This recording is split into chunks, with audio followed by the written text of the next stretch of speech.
Bam, we're live. All I ask is that my guests wear headsets and come prepared, and then the fucking host can't even come prepared. Eddie, good morning. What's up, man? It's Monday. It's Monday. Is it Monday? It is Monday. I think so. Pretty sure it is. Do you always are you the kind of guy who knows what day of the week it is and what the day it is? And are you Friday is getting ready for the weekend kind of guy? I like to think that way, but I always find myself doing stuff on the weekends. So I try to. Everything's based off my children, so I know they're off Friday. Got to do stuff with them. So yeah, 95% of the time, I'm pretty much good to go. That's exactly how it is for me too. If I didn't have kids, I would never know what day of the week it is. They kind of keep me in check. How old are your kids? I've got a 22, 17, 12, 9, and 6, 3 of which live in the house. 22, 17, 12, 9, and 6. Yeah. Yeah. Wow. Two of which we're a blended family, so 2 are from my wife, the 6 and 9-year-old. Gotcha. Yeah, you have an incredible story, man. Oh, thank you. You have a fucking incredible story. I was reading on the on your website, eddiepenney.com, and I'm a father of 3. I'm 49, and my kids I have 2 twins that are 4 and 1 that's 6. We started late. So you're in like the storm. Yeah. I mean, it goes both ways, as we know. But yeah, dude, kids are tough, man. Kids are tough. Yeah, I'm waiting for one of them to barge in here right now. But my whole schedule is around them, and I'm fortunate that I live that life where my whole schedule can be around them. Oh, 100%. Yeah. Yeah. I do my podcast in the morning. I do my work in the morning, and then the rest of the day is, taking my kids from event to. I'm a professional van driver. I drive a Toyota Sienna with 3 kids in it all day. I always go back to daddy daycare. That's yes. We have a mutual friend. I sent him a text letting him know you were going to be on the show. His name is Chance Hughes. Oh yeah. He was my mentor, man. He kind of raised me in the teams. Yeah, I love Chance. Really good friend. And intense. I know another. He's intense. Say that again. He's intense. Very intense. Very intense. Yeah. Last time I had him at my house, I remember he was in the backyard. We were eating, and I asked him some advice for a work question. I had on how to deal with one of my, the CEO of my company. And 2 hours later, I was in a fucking complete frenzy. I was like, okay. I needed to ask someone how to handle Chance's advice before I asked for Chance. Yeah. Is he, I know he was traveling around. Is he back in Thailand now, or? What's funny is I text him about you, and he said, "Who is this? I've switched phones. I'm out of the country now." So I don't know. And he says he stopped working, but I think he still is taking jobs. Well, of course he is. Yeah. Yeah. Sorry, hold on one second. I'm in a hotel room, in a room attached to another room, and my wife just left with the kids, and of course the dog started howling. Gotta love the hotels. Eddie, how old are you? 43. Oh man, I'm 49 and I have babies, and you're 43 and you're like, you already did it. Well, I guess you have a 6-year-old. Yeah. I started over again. Just when you think you're free and clear. I even told her, I was like, hey, if you want another one, I'm down. Like, let's do this. Let's go. It is like that, right? Yeah, I need to be busy, man, or something to do with. And as much as kids suck sometimes, they are so freaking cool. Like, they are so freaking cool. They are. They're everything to me. They keep you alive. When people talk about legacy, I never understood it. I'm like, what do I care? When I'm dead, I'm dead. I don't give a fuck about legacy. But now that I have these kids, my kids are like, I want to leave better human beings on this planet than I was. That's 100%, 100%. Yeah, they don't have to remember me, but if they can if my kids can add benefit to humanity, then I did the right thing. That's more important now than ever. At all times, it's so important for that. We got to do our part. You have an interesting. I was thinking we would talk about this at the end of the podcast, but you have an interesting business. You have a business, the Contingent Group, right? Right. And one of the things you do what that group does is you not only advise people on how to stay safe, but you actually protect people.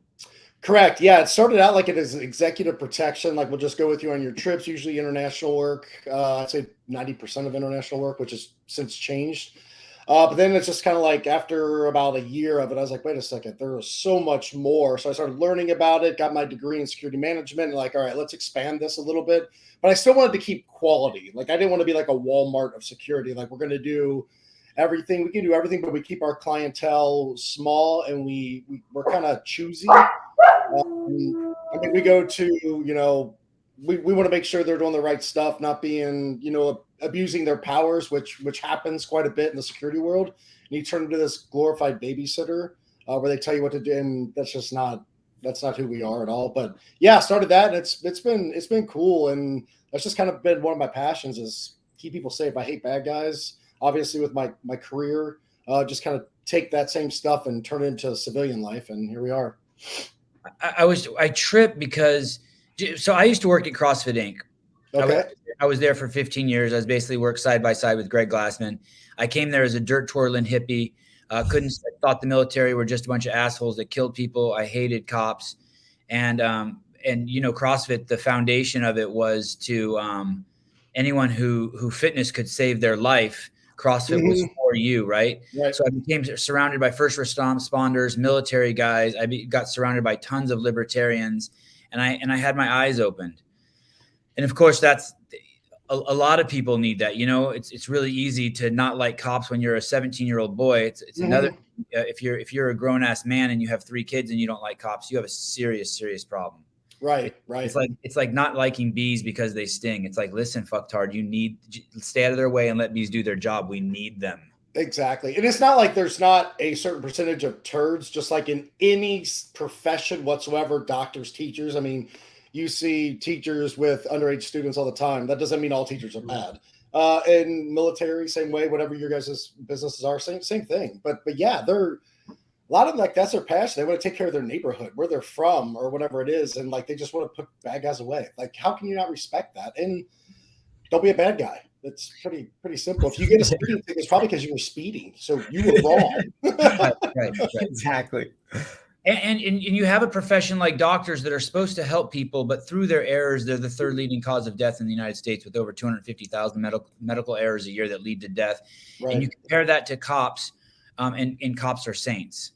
And you compare that to cops are just people. They're not even cops, just like the government is just people. It's just people here. And then you compare that to the ratio of people who do bad things compared to cops, and cops are saints. And so I know the big problem with society is that that there's a lack of context and relativism, right? Right. But my question when I saw that you protect people is a lot of these people that you protect, I want to say it in an objective way, but the first word that comes to mind is the people who are they're turds. I wouldn't say that's what I was telling you. We're kind of like, we pick and choose who we are. They're not all. I've had some that I don't agree, and I've cut clients before, and you really don't know a client until you've worked with them. You kind of see their beliefs, the way they act, the way they treat people. Right. And yeah, sometimes it's gone the wrong way. And I'm like, I don't like this. This is ridiculous. Like, I'm not your servant, and I don't like the way you're treating your staff, your people. So we've done that. But a lot of people are really cool too. Like, there's both sides of it. And I guess what I mean is like this guy who's the president of Instagram. I forget his name, but I follow him on one of my accounts. And I see him riding his bike through Golden Gate Park with his kids, and he has this like little kids all masked. He says a ton of stuff in the name of being supposedly against racism, but he's fully racist. He's pushing the racist agenda. He says he's for bettering humankind, and yet he supports people who feel sorry for themselves and would rather wallow in their own pity than people who. But this guy clearly needs protection, right? 100%, yeah. So it's just people like that. But then on the other hand, I hear you the same way I was judging maybe police officers and military when I was on one side of it, when I was the Berkeley dirt twirling hippie. Now I have intimacy with, I know so many SEALs. I know so many police officers. I know so many firefighters. And I'm like, oh, shit, these are just regular dudes just out there fucking giving it their all. Right. Yeah. Like go back to like the Instagram guy. I mean, yeah, his security detail probably doesn't like him. I know a lot of higher ups and big companies, they just don't like him, but it's like anything else. They do it for, Do it for the money, man. And I don't believe that. I don't believe that. Like, you need to be behind who you're working for or who you support. But yeah, Right. I mean, we know Instagram. We know all about Instagram. They sent me a survey yesterday asking me, and there was all these questions, and the questions had tons of presuppositions. I wish I could remember one. I took some screenshots. It's so funny. They were like, "Does Instagram make the world a better place?" And it was just like, that's a hard no. That's a hard one. But I mean, the thing is too, like, it's twofold, right? Like, you could be on there research. Like, I watch like jujitsu training, Muay Thai training, like all the time. Yes. When I get better, learn moves. But there's also, people pushing their agenda. Oh, you should feel this. You should think this way, which I guess we're all entitled to, or are we not entitled to if you're on a certain side where they censor you? Yeah, a lot of it's not fair. It's bull crap. But at the end of the day, if that's your company and there's no regulations stating otherwise, I mean, who's to stop them? I don't agree with it. I think it's ridiculous. I think it's petty and it's childish.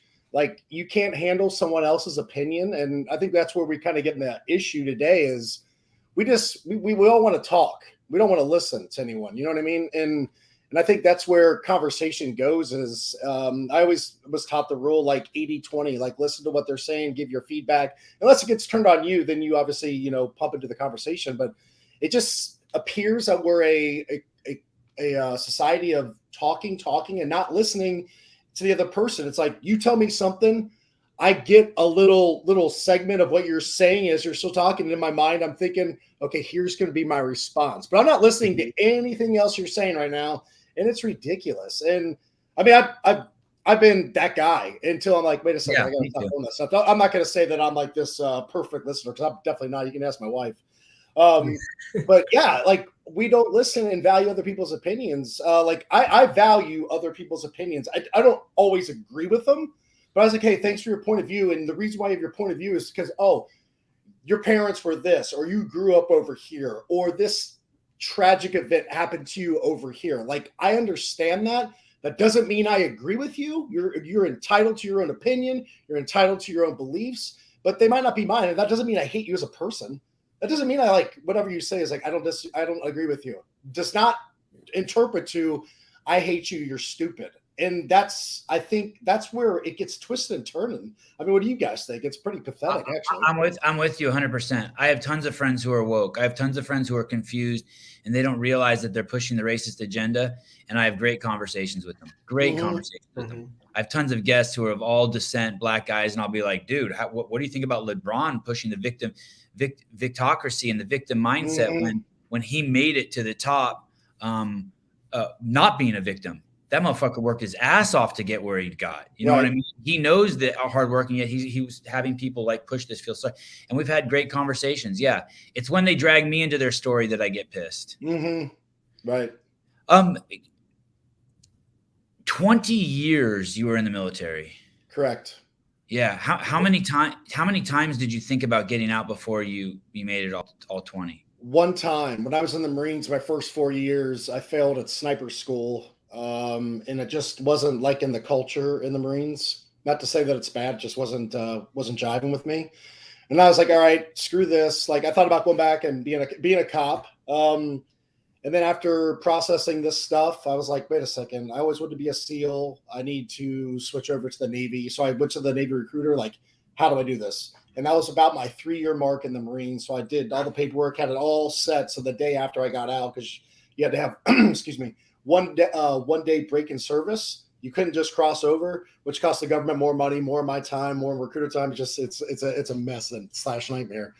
But did that, switched over, and the SEAL thing, I was like, but that was the only time I thought about getting out, and it lasted for maybe 30 days at that. And I was right back on the train, like, no, this is my calling. I'm supposed to be in the military. I love this. This is good. I love my country. I love my people. Like, this is it. And do you still get 20 years of service, even though you took a 1-day break in between? Yeah, I have technically 20 years and 1 week, I think it is. So I timed it pretty good. So you go to the Navy. Is there is there a typical guy that's in the military? You know, like you hear this profile, like guys who become police were like picked on in high school. I don't know. I have no idea if that's true. I used to always say that. And then they have an axe to grind, so they get out and they become police officers. Is there a demographic or a profile of a military guy? Or is it just all over? For a military guy, no. If you get to the spec ops community, more so, absolutely. Not the average military. You've got, you know, your dorky guys, your preppy guys, your gangster guys, your jocks. I mean, you go down to what you've heard in high school. You've got all those dudes thrown in the melting pot called the military. And they're all there for different reasons. Some because of their family, some because they got in trouble with the law, some because they want free college. They have no idea what to do, so they do that. They want to go learn a trade, and some just want to take it to the enemy. So it just depends. You've got all these different aspects of like people coming in. But no, I would say there's all walks of life. There's so many different. It's a broad spectrum of like the culture that's in there. But when you get to like certain jobs, absolutely, it gets broken down, 100%. By jobs, you mean like specialties like breacher? Yeah, obviously, I know pretty much the spec ops community. That's probably about it. Because in like infantry, because that's all I've done, so I really can't speak for the others. Minus short engagements with them, but like ours are more aggressive go-getters, more of your alpha type, and not to say that they're all like that, but they're just like hard workers, and they just they want to keep climbing the ladder to get to the pinnacle. And some stop and like this is where I want to be. This fulfilled my childhood dream of being in the military, or they have a bad exposure overseas, lost some friends, and see some bad stuff, and they're like, this isn't for me. I need to concentrate on my family. And as much as I used to be like, that's you're taking the easy way out and making excuses. You just can't speak for other people. You have no idea what's going on in that brain and what's going on in their family. And I think that's a maturity thing that comes with age, because, there's a time like pussy, like there's all that stuff. But you can't tell other people what to do or what to think or what to feel. It's just like, it's ridiculous, So one of your it's funny you say that about the pussy thing. In one of the first seminars when I first started working for CrossFit, and I came there in the capacity of making videos for them. Mm-hmm. Before the internet really even had any videos on there. They were just starting to do pictures and videos, because the bandwidth was so slow in 2006, 2007. People were afraid to put up pictures, let alone videos. And I went to a seminar, and one of your colleagues was running the seminar with Greg Glassman, Dave Castro. He's you're a West Coast guy, right? East. Oh, sorry, you're an East Coast guy. This guy's a West Coast guy, and we worked on the East Coast. We didn't go to Hollywood on the West Coast. Yeah, but yeah. So when I asked him about you, he goes, "No, I don't know him. He's an East Coast pussy." So there you go. Yeah. I probably wasn't supposed to say that. That's all right. They're too busy getting their suntan. We've got these jokes that go back and forth. That's all you hear. So he was a DEVGRU guy like you, and so I go to this seminar, and I'm a Berkeley guy, and everything's politically correct, and you have to do things right.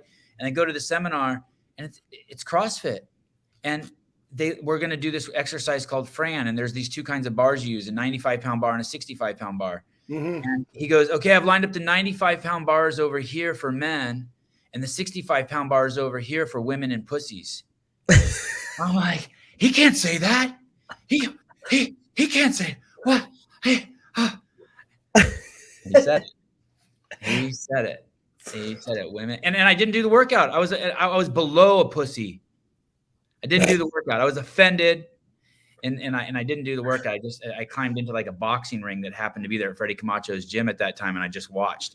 And years later, I'm very good friends with this guy. And years later, I go, that like as a Berkeley guy, that just fucking rubbed me the wrong way, and I was offended. And I was like, you can't say pussies and women. He goes, yeah, I saw you act like a bitch and run away and hide in the ring. Okay, so this is perfect. Like, looking back, what do you tell yourself? Like, dude, it's not a big deal. Like, see, I think the political correctness. It's not a big deal. It's not a big deal. I think that's where we are like, I can't say this. So we make up bullshit. We manipulate the other people, and there's no truth or transparency. Who cares? I was doing overhead squats and I understand. The thing is this: I understand if you're offended, but in the same way that you need to understand that if you are offended, that it's your shit, and that it's not the road to enlightenment. Right. Happiness and wisdom. I'm okay with you being offended, as long as you and I take responsibility for partaking in you being offended. As long as you also realize that it's made up, it's your insecurity. It's like this phone I talked about on the show yesterday. I'm not in denial that this phone is made by slave labor in China and that I use it and I'm participating in it.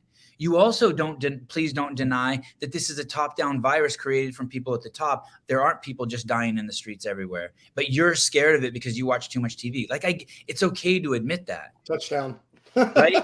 So I'm working out at CrossFit HQ, and I'm doing overhead squats with 95 pounds, and I think the workout was a 135. And there's a 19-year-old girl doing it with 135, the men's weight.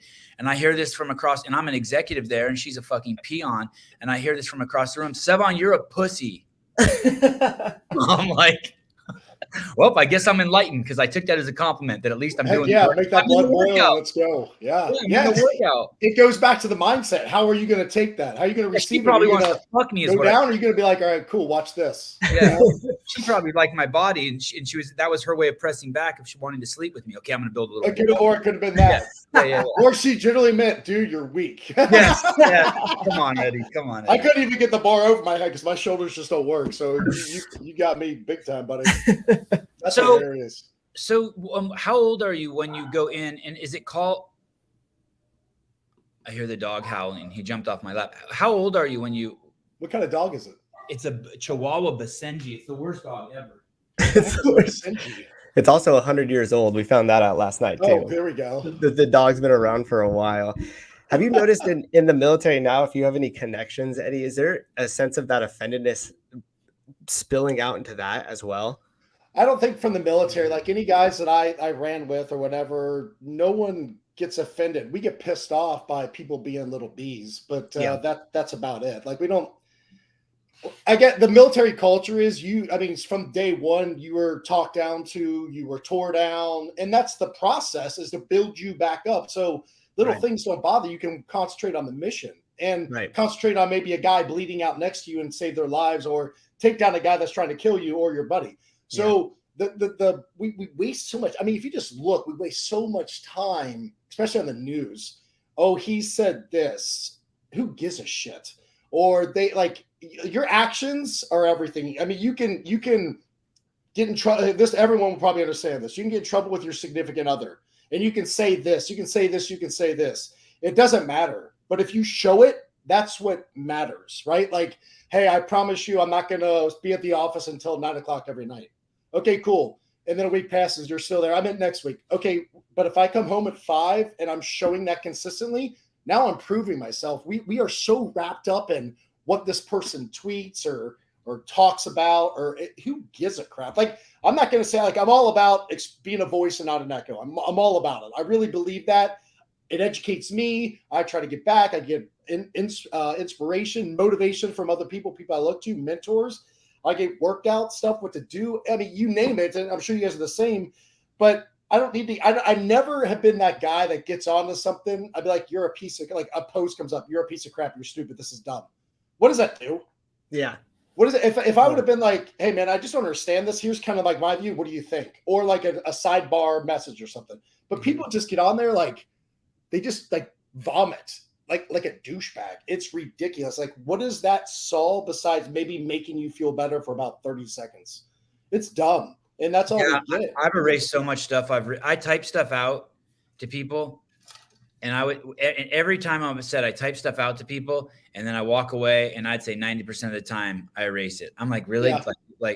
I'm just participating in the.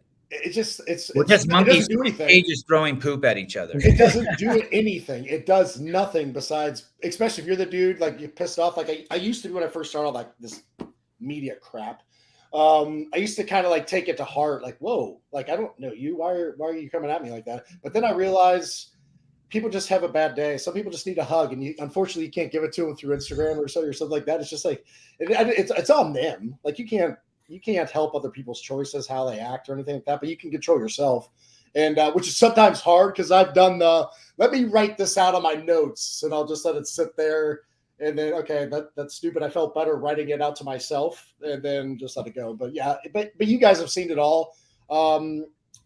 But yeah, it's ridiculous. But at the same time, we shouldn't let those things when people do that affect us, because it's a person's opinion. They don't know you. They don't know the whole context of what's going on. Mm-hmm. It's just, and why let it ruin your day, right?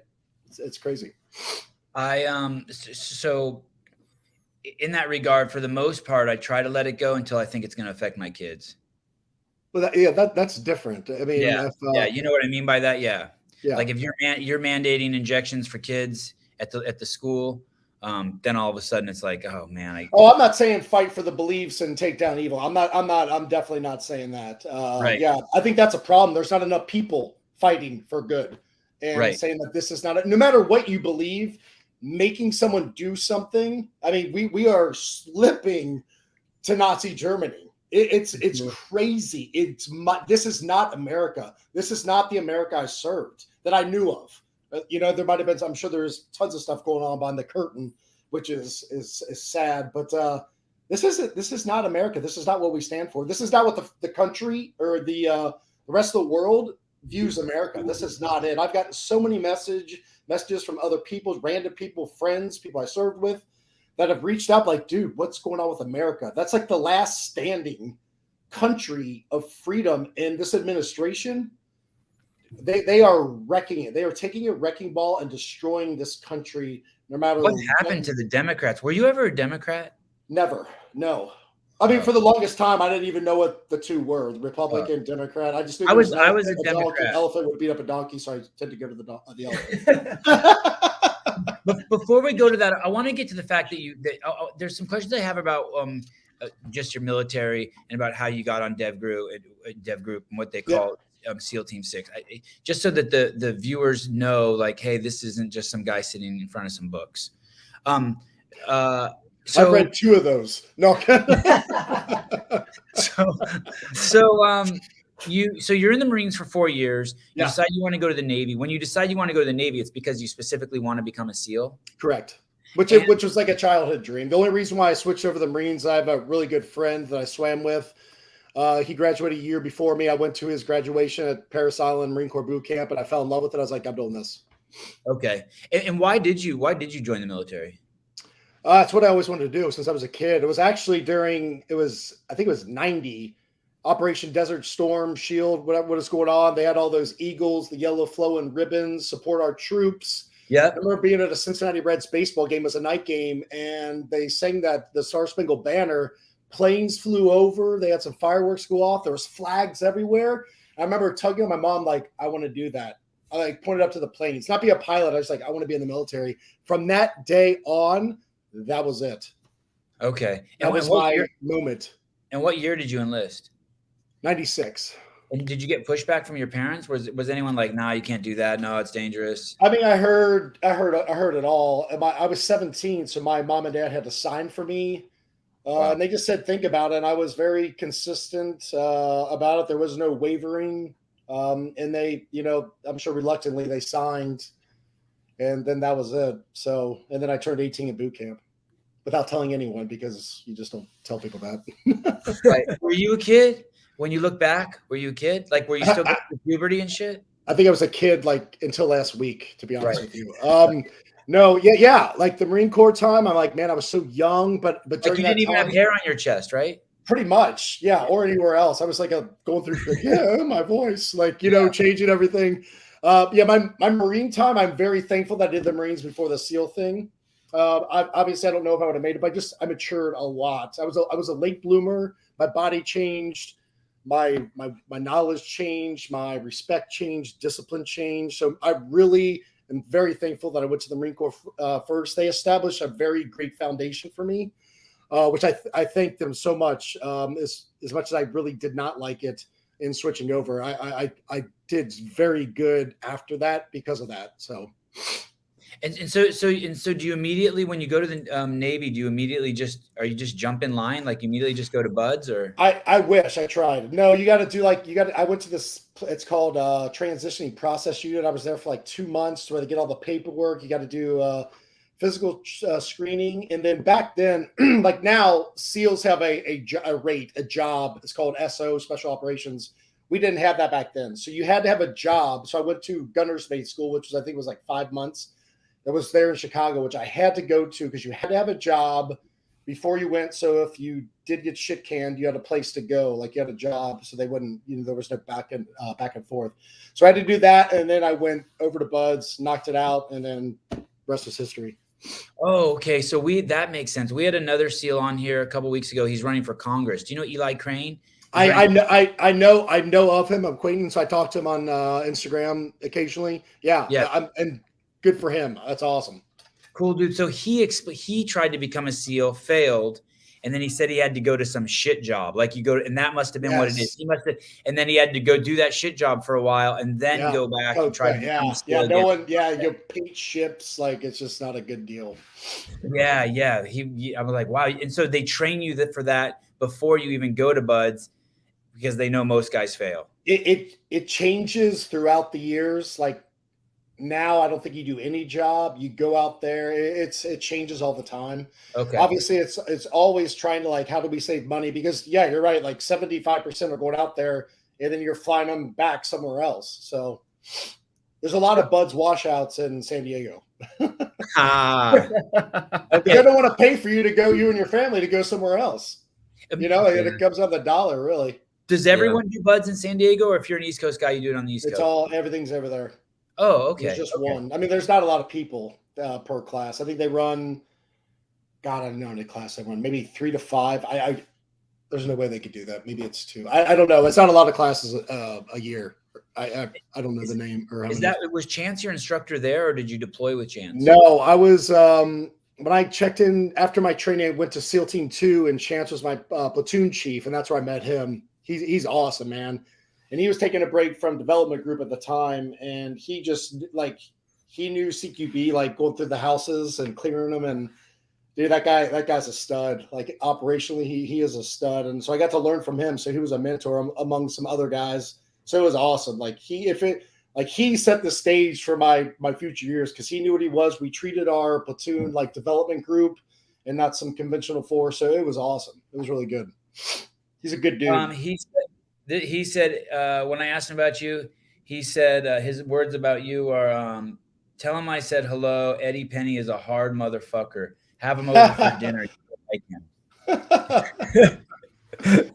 He's saying that because we went drinking a lot.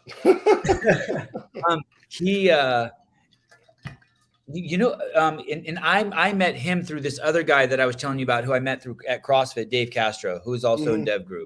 The guy who said that the 65-pound bars were for women and pussies. Yeah. That's how I met Chance. And he said all the same shit that you said about Chance. He said, fuck. He said, I don't know if this guy taught me good shit or bad shit, but he taught me a lot of shit. A lot of stuff. Yes, absolutely. Absolutely. Yeah. You got to respect that, because that's our job, right? Like, is just give it to the younger generation. There's your legacy, right? That goes back to the first thing we were talking about. Be like, that guy was a legend. Yeah, a legend. Sounds like it. How long were you on SEAL Team 2, and why push for SEAL Team? Why push to go to a different team, to the DEVGRU? Why not just be content there? It's a different. What's wrong with you? A lot of things. It's a different mission set. Like when I was at Team 2, I didn't fire one shot at a bad guy. I mean, I got. That's not true. Okay, I lied. There was one time. But it wasn't like you go to development group. It's like every night you go out, there's a gunfight. It's just, I've said this in other podcasts. I have Tom's disease, terrified of missing shit. Like I've got to be where it is, right? Like I was always the guy, hey, we're going to go out. You want to go? And I really don't even feel like it, but like I might miss something cool, like a fight or something. Like, yes, I'll go. Like I just don't want to miss anything. So yeah, it's just a different mission set. It's not, you don't get really high value targets at Team 2. And not to say that you don't do great stuff, you do wonderful stuff. But when you go to development group, it's before I even went in, when I was at Buds, I asked the question, kind of what you just asked, what's the difference? And they said, the teams are awesome, but development group is like, is like the Super Bowl team of the SEAL teams. So of course I hear that, I'm like, so that's what I'm going to do. And that's what I just worked for, was after, because I got to team 2. It's like, all right, I need another goal. I'm one of those guys, like, what's next? Okay, what's next? And then once you get development group, it's like, all right, I'm going to be a breacher. And I want to be a team breacher, a troop breacher, a squadron breacher. And then you just want to, and then a team leader. And it just keeps going and going and going, and learn this skill, that skill. But yeah, when you go out, when you're a development group, it's you're going through the bad dudes that are armed, that want to fight, that will fight. We'll take it to you, but we take it to them, and it's gunfight after gunfight after gunfight. It's awesome. Just look at the books, right? Look at the books and the movies. We're fully engaged, and so are a bunch of other Army units. They're awesome as well. Somehow we got Hollywoodified, but that's cool. Did you ever do any transfer programs? Did you ever work over at Delta Force or do any exchange programs? No, I did. I worked with Delta, but never did an exchange to jump over. I was content where I was. I love being with the guys I was. If I stayed in longer and didn't get custody of my children, that I had to kind of pull out of my 17-year mark, I might have done something like that to switch it up. But no, did a couple ops with them, but no, just stayed at the development group. When you're with SEAL Team 2 and you want to switch, there's a trying out process? So you have to submit a packet or a form like, hey, may I please switch over? And you can usually have to do 2 deployments. So after your first deployment, you can submit your paperwork to ask to go, because they have to, obviously you're leaving, so they have to fill you in.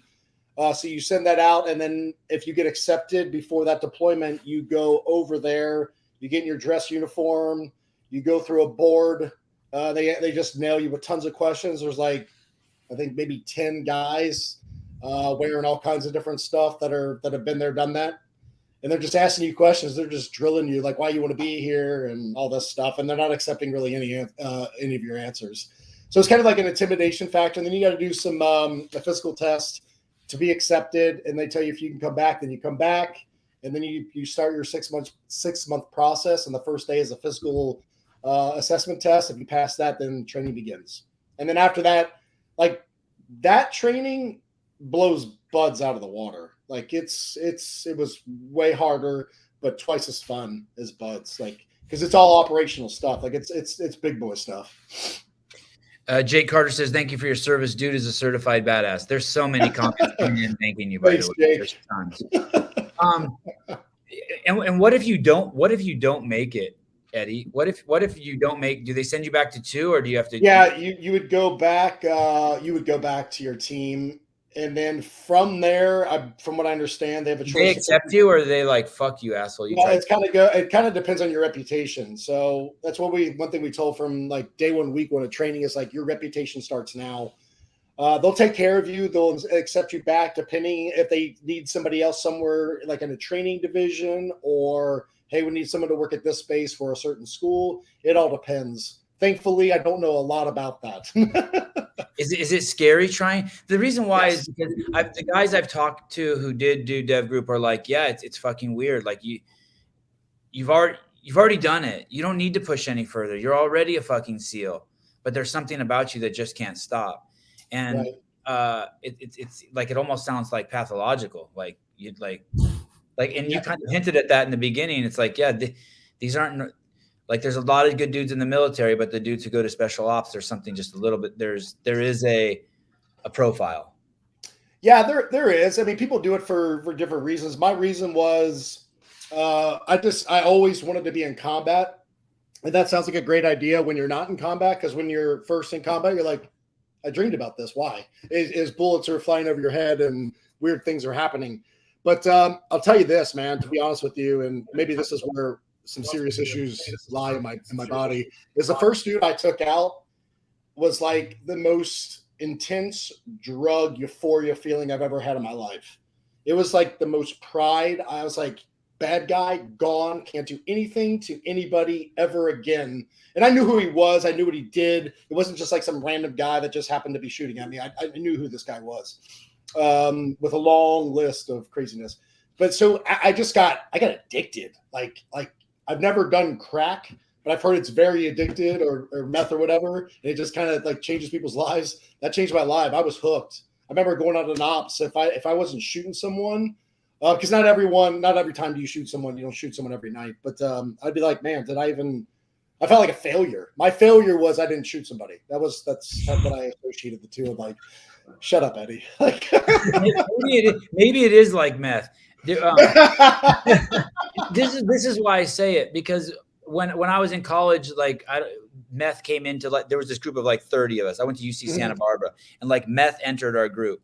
And there was a group of us who did it every night for like a month when it first came. And then like I was part of that first group. After that 30 days, it was like, fuck, we can't do, like, we're done.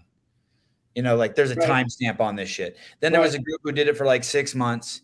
And that was like like 15 of us tapped after a month. And then there was another group who does it like for like another like 2 months. Now they're at the 3-month mark of basically doing meth. And then like 10 of them tap. So now there's only 5 guys left. And then after a year, you see 2 of those guys, and like 2 of the dudes are like sucking dick, and like one of them's in jail, and it's like, and one of them's like growing their nails long and is dyeing their hair, and like he's like their life's falling to shit. And so maybe there is a timeline on doing what you do. It's hard. It's hard on the soul and the body. Yeah, both of them get pretty warped, right? For sure. And so there's but they're both addictive and fun as shit. Yeah, like, I mean, right now being out, if I didn't have the kids and for some reason poof, I had like no family, it was just me, I would go right back in if I could. Like, without question, that's just my calling, it's my passion. Fortunately, I do have my family, but I'm just saying, if not, I would be in there. And the only reason why I left was to take care of my children who I got custody of, which is a blessing in itself. But man, it was a very hard time getting off that train, not deploying with my boys and getting that fill. Like, I just go into savage mode and be like, dude, like, because there's a belief that they were attacking Americans and all that stuff. And I'm like, there's nothing more. Like, you don't bully us. Like, it's coming to you. And I'm the wrath. That was just how I processed it. That was my mindset. Has that feeling of missing out on that, has that subsided a little bit, or do you still feel it?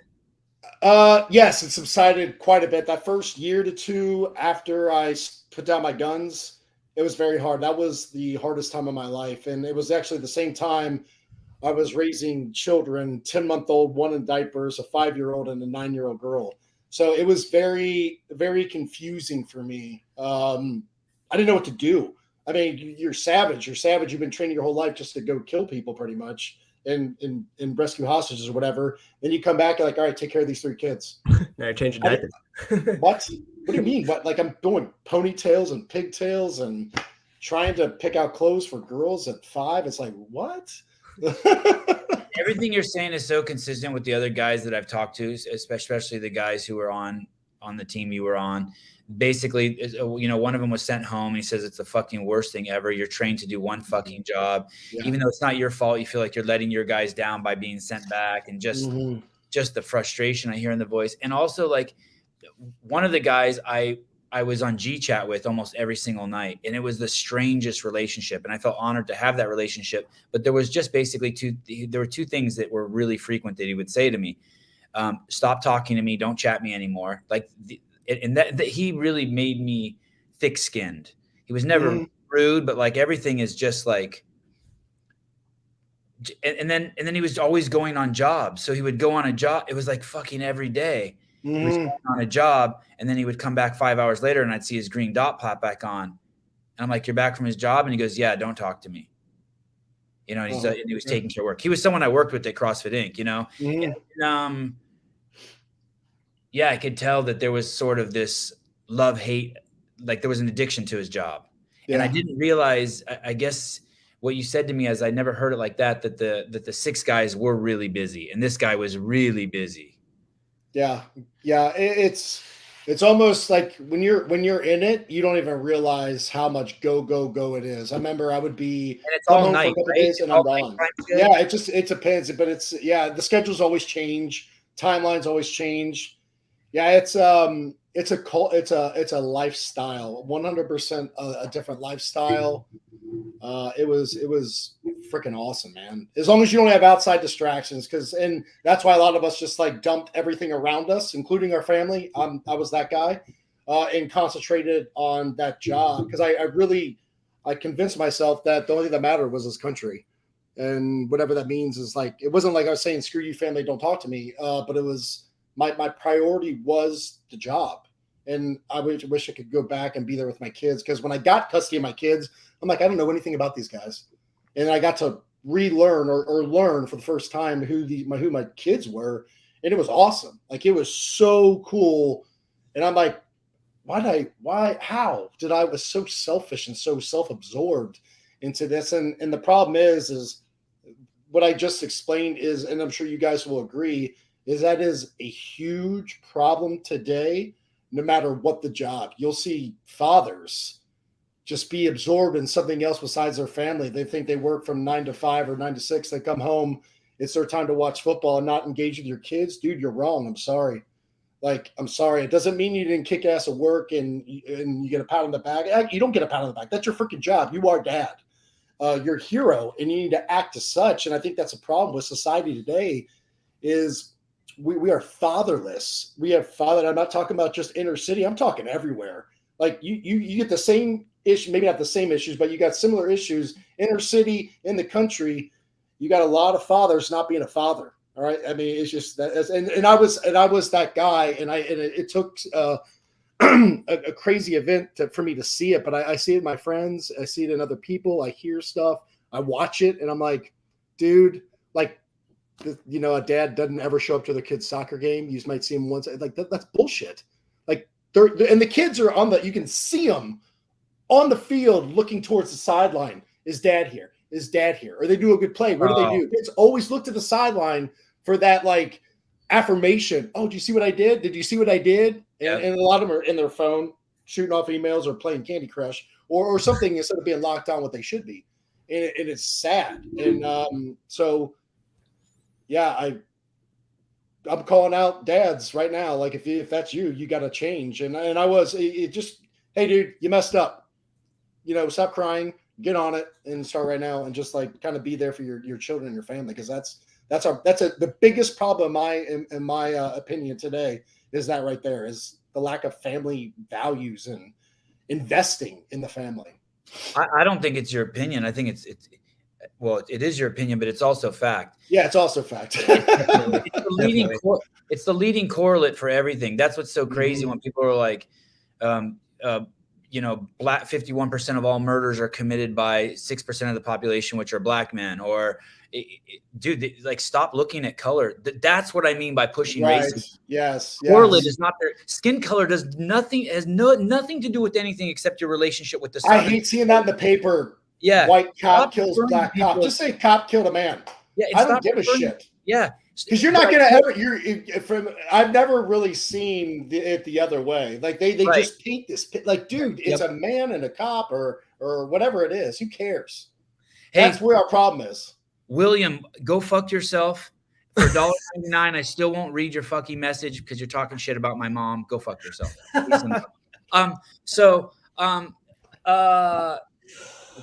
was that? God, I have a crazy. I do a lot of your mom jokes, and I have another. Josh Bridges, by any chance? He's a CrossFit Games athlete. Okay, he's a SEAL, and I have another podcast with him. And Josh who? Sorry, Josh Bridges. Oh, okay. I knew it. Josh Rich, not Josh Bridges. Okay, and I think he's younger than you guys. Most of the guys I know, I think, are younger than you. But there's this ongoing joke about him and my mom. My mom really likes him. My mom comments on his Instagram and shit, and he comments back to my mom. So everyone just likes that's hilarious. About him and my that's mom. Awesome. Yeah, that's awesome. Beat these fuckers' ass. I started the mess. So it's just that's awesome. Yeah. The leading correlate is the leading correlate between these guys, regardless of their skin, is they don't have both parents at home. They didn't have a dad. Stop looking at skin color. Like even obesity. The leading correlate for obesity is people who didn't have both parents at home. The leading correlate for cancer is not that you spent too much time. It's that you didn't have both parents at home. Like why? It's so crazy how powerful that is to have two role models. I didn't know that about obesity. Everything, that's dude, just across the board. You find anything bad.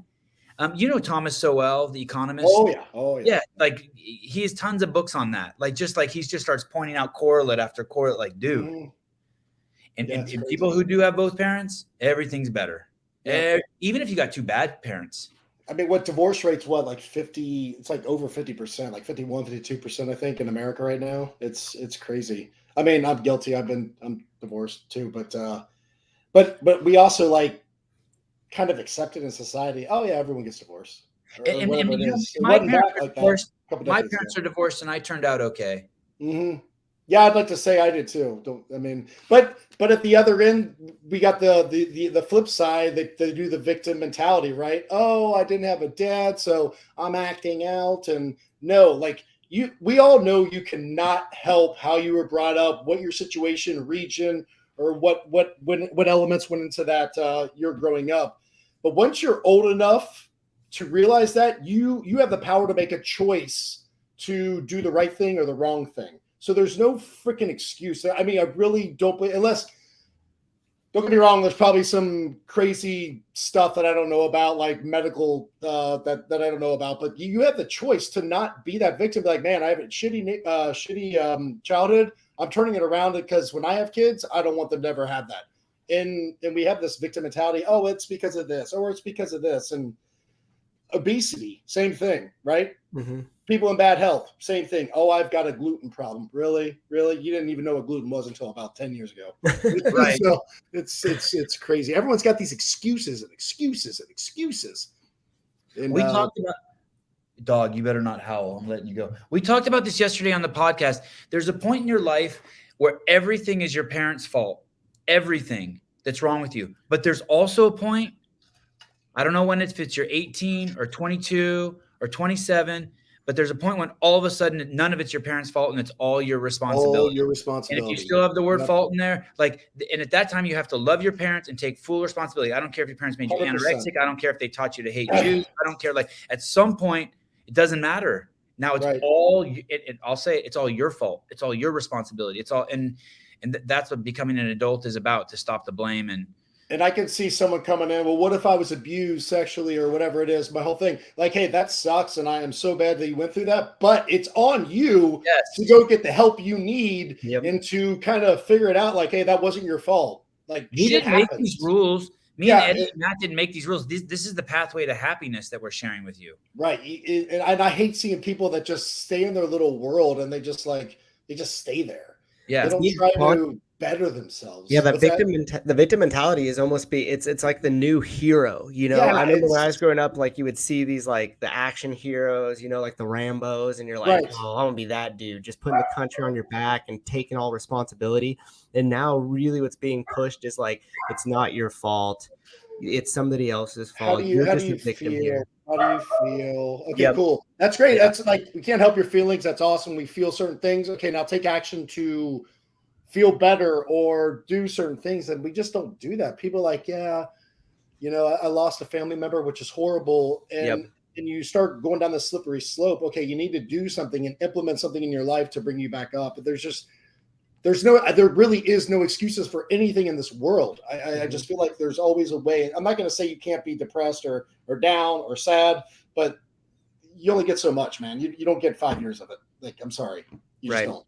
And there's an abundance of knowledge and resources. I mean, we have the internet. It's not even a fair advantage because you could go on there and resource your help, or there's so many different support communities for people that are like you that have made it out of their situation. Like it doesn't matter what your situation is. If you find one person, whether it be in the past or whether it be happening right now, that made it out of their situation, that took responsibility and bettered their life, that had a similar situation as yours, like there you go. Right. There's your mentorship program right there. 100%. Dude, that's like I've talked to so many people. It's like, they go through a crazy divorce and they're feeling sorry for them. Like, hey, have you ever thought that maybe you're going through this for someone else? Like you're going through this, it sucks. But like once you get through this, you can feed into someone else that's going through it, and don't let them go down the road of putting a gun to their head or sticking their face in a mound of freaking powder. Maybe that's what, and maybe you do it for a lot of people. I don't know what it is, or an alcoholic, right? Right. Like I tell people all the time, the bar's not worth it, man. I remember spending months at a freaking bar drinking my sorrows away like a little douchebag. And like now, if someone comes to me about them, like, hey man, it's not worth it. Like go do something. I enrolled myself in like fighting, like okay, Muay Thai, Jiu-Jitsu, because I did not want to go hungover and get my ass kicked. So I stopped. Right. Accountability, right? That's it. There's in your bio it says something about you went on a church retreat. I did. Yeah, that's where I found my. Just so you know, I got about 5 minutes left before I got to jump off here. I got a work call I got to do. So apologize for that. I went over to it's Wild at Heart. It's from John Eldridge. He's out of Colorado, but the one I went to is True North Ministries in Oklahoma City, and just found my faith through there. Thank God, that was my saving grace for sure. Was that hard going, Eddie? Were you like, fuck, I'm not doing this shit? Well, yes and no. I didn't really know all the details about it. But at the same time, I'm like, I remember getting there like, hey, where's the wine or some kind of beer or something alcoholic? And there just wasn't that. And then I'm like, okay, are we just going to be doing like kumbaya? Because I've got this perspective of, all right, this is what a Christian is. And what I'm seeing in my mind is a weak little boy, just like not aggressive, not because I'm a warrior. I am a warrior based on my career. That's, excuse me, been my whole life. And then so he kind of puts it to this is what people think. Like people think that Christians are like Mr. Rogers, right? Like put on your loafers, your sweater vest, and like let's read a book and all that stuff. But then he compares it to like really it's supposed to be like William Wallace from Braveheart or Russell Crowe in Gladiator. And then he gives all these different examples of like, because people don't realize this, we are in a war right now. Your life is a freaking war. It might not be bow and arrows or axes or guns, but your kids, they give you some battles. Your significant other give you some battles. Your work gives you battles. Your fitness level gives you some battles. The 65 and 95 pound barbell gives you battles, right? So we all have these battles. And I believe if people change their mindset to like, instead of getting up another day, going to work and like, okay, I'm a warrior. Just imagine yourself as a freaking warrior, whatever time frame you want to be. And you go do your work. Somebody comes to you with a problem or whatever it is. You man up and you fix it or try to help in a warrior style. And that means by being proactive, implementing, and not being these weak, coward individuals. Like I'm offended by this. Oh, I don't want to deal with this or whatever it is. Like, be the solution. We always talk about change. And then we always heard this, the change starts with you. And that is so true. Like you be the change because you being this like leader and aggressive style of living life, right? It doesn't mean you got to be militant about anything at all. People are going to be like, why is he different? What's going on? It's just going to feed over. And I've had many mentors where I'm like, dude, I really like that dude's style. I like his charisma, the way he is, like it motivated me. And you just take my elements of these mentors, put them in, and I try to feed into the people in my world. It might be somebody at a gym somebody that just got out of the military that's having a hard time. I'm not going to be like, yeah, man, I hope everything's well. No, dude, because I know for a fact that it's happened many times. That dude could go home and put a pistol in his mouth. And I don't want that on my conscience. And I don't want that for his family. So I take that time like, all right, dude, what's going on? And it's to the point sometimes like, hey, here's my number. And I got to check up on these guys. And that's why I started a lot of the stuff on eddiepenney.com of the one-on-ones, join the den. We can talk about it, motivate each other, sense of community, all this stuff. So there's things to do. And I think if we all try to do, I'm not trying to tell people, go do this or go do that. Like it should be laid on your heart what you need to do or what it might be. And it might be making pictures for people. I don't know. There's so many things that can help others. And I think that we worry about ourselves too much. And I've been guilty of that too. Yes. Hence my SEAL training, but that's not the way to do it. That's not what we're called to do. We're called to do this together. And it's tough to dive into, but that was a long answer. Sorry. No, I like it. Eddie, we didn't even get started. I know you got to go. I'm dying to know how you learned about leadership. You ended up being the head of one of your platoons, right? No, I got, I was when I was at SEAL Team 2. Yes. Okay. And now you run the contingent group. Yep. And I want to know, I have questions about Extortion 17. That's the helicopter, right? Mm-hmm. I want to know about what it was like getting your kids. Like, how the fuck does a man get custody of his 3 kids from the woman? Like, there's so much more to talk about. Yeah. Why don't we do let's do a part 2. Is that cool? Okay. You Oh do yeah, that? very, very cool. Yeah, and Okay, I'm on and I'll the make road sure that too. we got time blocked up. I apologize. Some things kind of came up. No. You're good. You're good. I'm glad that I even got any of this time. If you guys want to know more, you guys should follow this guy on Instagram. He's a great man, and why he's a great man is because he's a father who takes responsibility for his kids, and he's all about just bettering his life. My last question to you is this, Eddie: are you going to run for office? I've I've heard that question a lot lately. No plans or anything like that. I haven't really given thought to it. If things lined up and certain things, well, we'll see. But there's definitely no plans. I'm not going to say never or no because I've said that before. Just like I never thought I'd be raising 3 kids, and look what happened. Now you got 5 kids, right? Thanks for coming on. Thanks for letting us get to know you. Yeah, let's set up part 2. We can do it probably next week sometime if you want. I'd love to. Let me know what you guys want, and I apologize for the time. I'll make sure we got a good 2-hour block for whatever we want to do, and we keep rolling. It was awesome talking to you guys. Like, seriously, we got to do it again. Thank you, Eddie. Thank you. Let me know.